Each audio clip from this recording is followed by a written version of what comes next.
Mpendwa msikilizaji, naitwa Daktari Joseph Msagasa.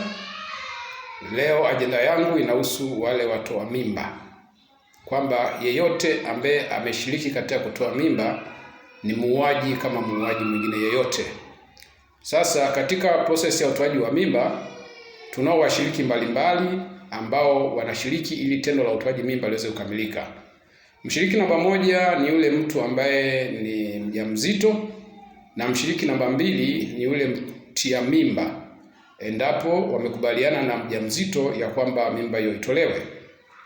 Lakini pia inawezekana akawa mjamzito peke yake, kwa sababu anaweza kuwa amejikata akaamua kutoa mimba mwenyewe.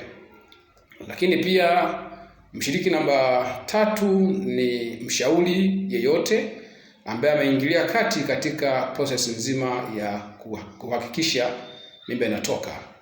Lakini pia kuna mfadhili, mfadhili either wa fedha, amekusaidia pesa ili ukatoe hiyo mimba, au amekusaidia chumba ili ukatoe mimba. Lakini pia yuko daktari ambaye anatoa mimba, au nesi ambaye anatoa mimba, au msogeza vifaa wakati wa process au procedure ya utoaji wa mimba.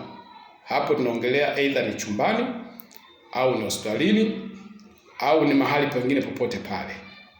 Lakini pia mambo haya yanafanyika kwa sababu wao wanafanya wakiangalia kipato baada ya kuangalia madhara yanayojitokeza, kwa sababu baada ya mwisho wa dunia au baada ya mwisho wa maisha yako unapaswa kutoa hesabu ya kwamba ulifanya nini.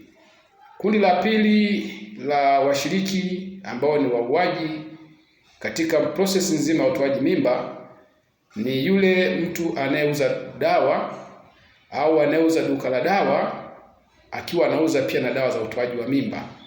Hii itamhusisha muuzaji, lakini pia itamhusisha mmiliki wa duka, kwa kuwa yeye ndio anaenda kununua dawa za kutolea mimba na kuziweka katika duka lake ili watu watoe mimba. Kundi hili la pili pia, muuzaji wa dawa pamoja na mmiliki wa duka la dawa, wote ni washiriki katika utoaji wa mimba. Lakini pia tukienda kwa ndani zaidi, kiwanda na wataalamu wote ambao wana process dawa kwa lengo la utoaji wa mimba, hao wote wanatenda dhambi. Kundi la tatu ni mtu yeyote aliyeagizwa, aidha kwa mfano bodaboda au rafiki aliyekwenda kufuata dawa kwa ajili ya utoaji wa mimba. Mtu huyu anakuwa katika kundi la tatu la watenda dhambi ya mauaji. Kama nilivyosema awali ya kwamba mtu yeyote anayeua mwenzake ni muuaji. Kwa hiyo mtoa mimba kwa namna yoyote ile, aidha ameshiriki moja kwa moja au ameshiriki katika kushauri au ameshiriki katika njia moja ama nyingine, aidha kufuata dawa au kuuza au kushauri, watu hawa wote ni watoaji mimba na wote ni wauaji kama wauaji wengine. Lakini kingine, endapo mwenye mimba hana ndoa lakini akawa mjamzito, kwamba amepata mimba pasipo ndoa, mtu huyu atakuwa amepata mimba ambayo si halali. Kwa lugha nyingine, amefanya uzinzi ama uasherati, na hivyo mtu wa namna hii anajikuta katika makosa makuu mawili. Kosa la kwanza, atakuwa amefanya uasherati au uzinzi ambao kikatiba ya kiimani, yani kwa mujibu wa Biblia, mtu huyu ametenda dhambi ya uzinzi au uasherati. Dhambi yake ya pili, mtu huyu ambaye amepata mimba pasipokuwa na ndoa halali na kisha kutoa mimba, dhambi yake ya pili ni mauaji, kama jinsi ninavyosema kwamba mtu huyu atakuwa ameua na ni muuaji kama wauaji wengine.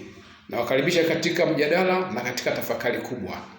Angalia sana kazi yako isikuingize kuzimu, biashara yako isikuingize kuzimu, kimbembele chako cha kushauri watu na kujifanya unajua sana mambo kisikuingize kuzimu. Nakaribisheni sana. Namba yangu ya simu ni 0768402996. Karibuni sana.